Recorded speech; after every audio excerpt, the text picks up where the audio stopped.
Барлықтарыңызға сәлем. Бүгін 14 наурыз күніне болжам. Бүгінгі күнде полнолуние бар, білесіздер, кешегі рилсті қарап шығыңыздар. Енді бүгінгі күнде көп шүкіршілік айту керек, дұғада болыңыздар.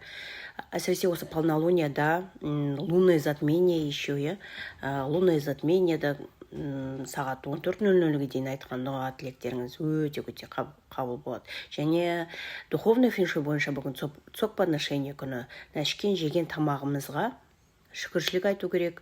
Құран оқыңыздар дастарханның басында, тамақ ішіп болғаннан кейін бата беріңіздер. Именно тамақ ішіп болғаннан кейін, тамақтың алдында ма өте жақсы әсер береді. Өмірлеріңізге және байлыға келуі мүмкін. Бүгін шаш қидыруға өте жақсы күн, жол жүруге де өте жақсы, тілек тілеңіздер міндетті түрде орындалады. Дерево иін белгісі бүгін білім алуға өте жақсы күн. Металл иіндер, періштелеріңіз қасыңызда.